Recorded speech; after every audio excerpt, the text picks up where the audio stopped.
Hello guys, this is Coach Darwin. Welcome to my vlog. Tetestingin natin yung bagong cellphone ni Coach Darwin, yung Canon 30 Pro 5G.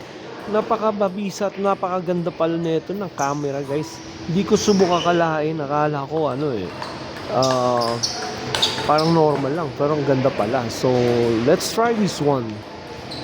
From today's video, we have here right now the coach from Westbridge, no other than Coach Rico Cameron, and also from the Chawi Sports Center is Kian Calzas and Van Lesser Uy from National Iloilo National High School and Diquito. All right.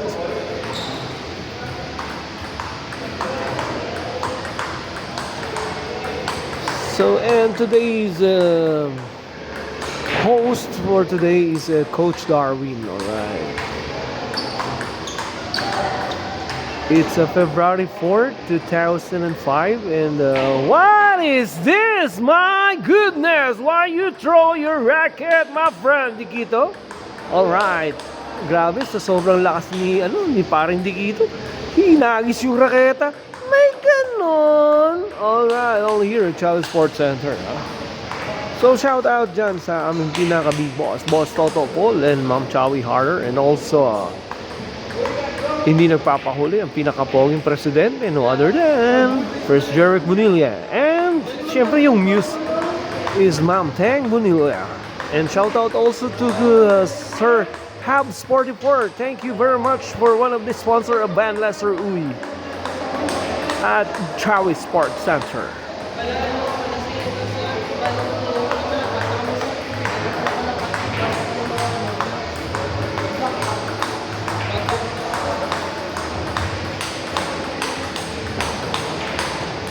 Aba, nagpa-practice si Idol Kian. May pinaghahandaan din yata ito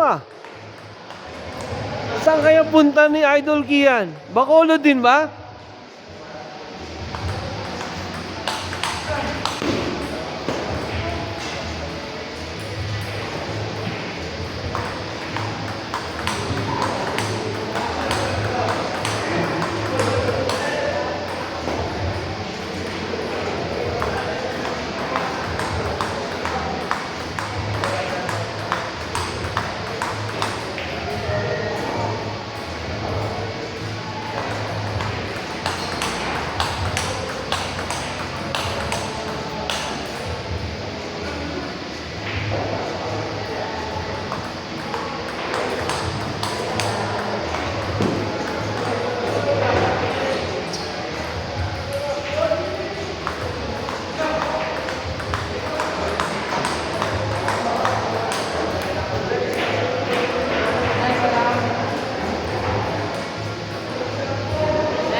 shout out nga pala dyan sa very supportive na coach ng Nasyo. Iloilo, National, yun nga, Iloilo National High School. Si Sir Ramjet.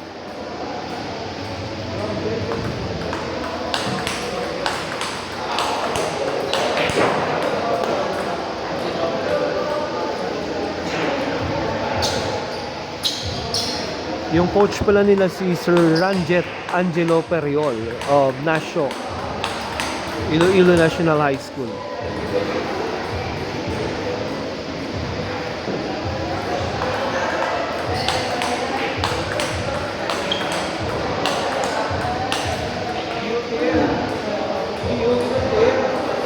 Dapat work mo, side step, footwork, change sa ano.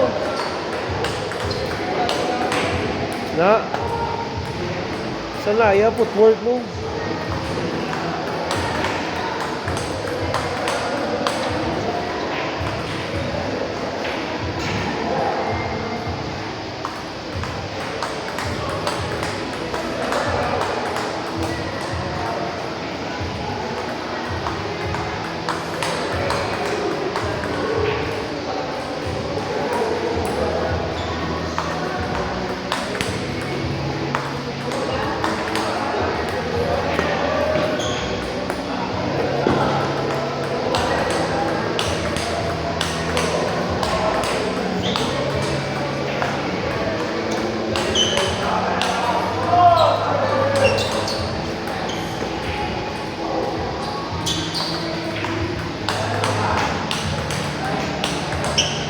Nice. Good. Nice. Lumiliko, lumiliko.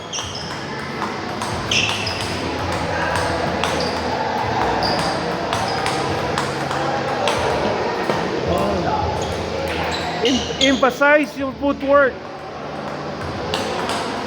Nice. Weight transfer, man.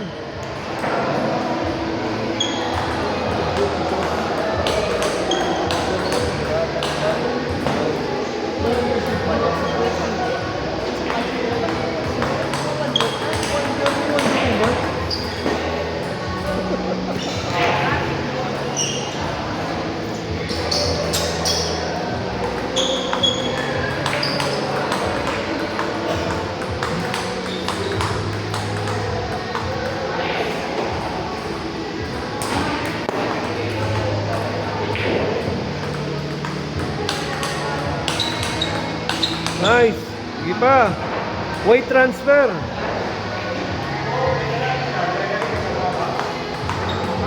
Yan. Gamita hips. Yan. Yan. Forward. Forward footwork. Nice. Nice. Good. Isa pa. Forward footwork. Gamit hips.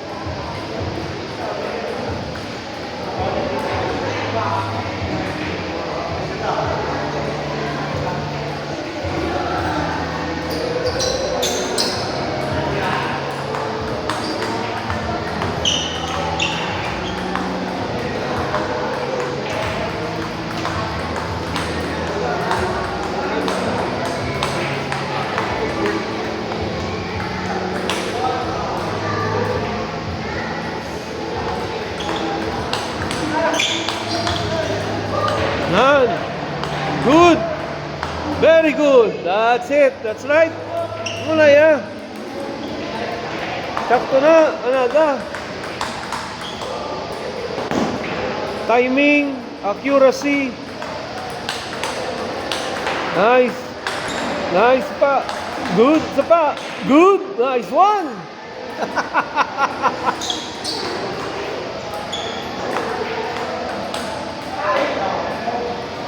Coordination sa footwork.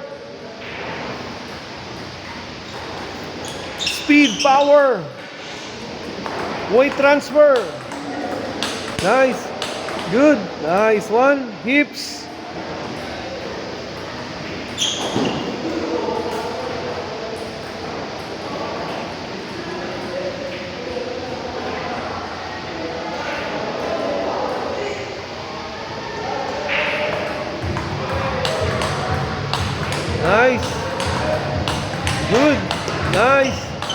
Nice, isa pa.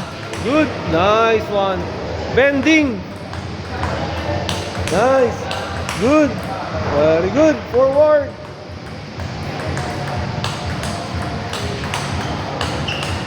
Nice. Very good.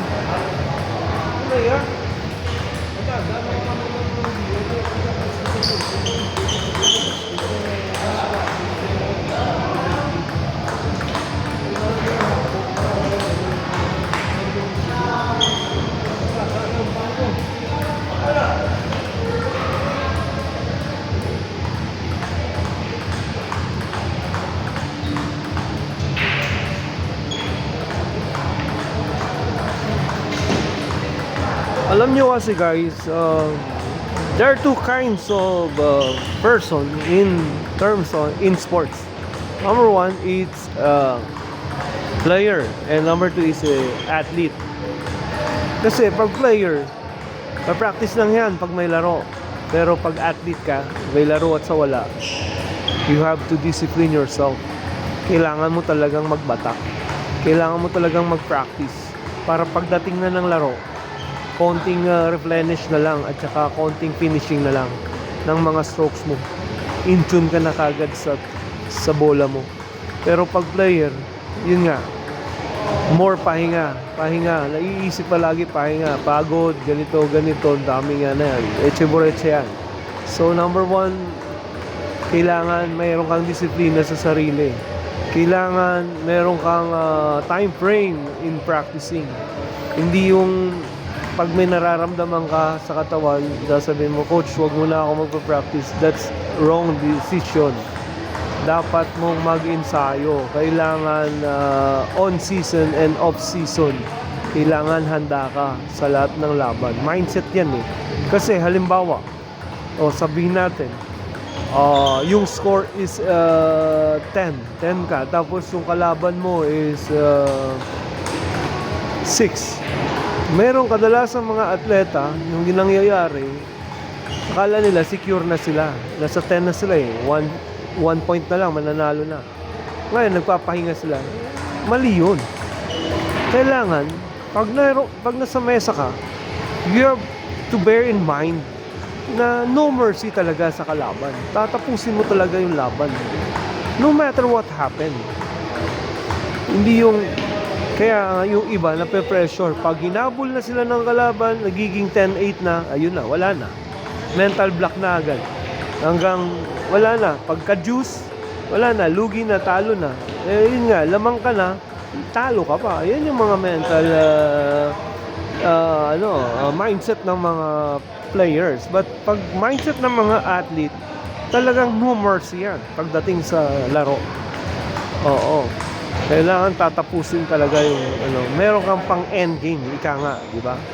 That is why you have to be focused always in practicing, not only in physical but also in mind.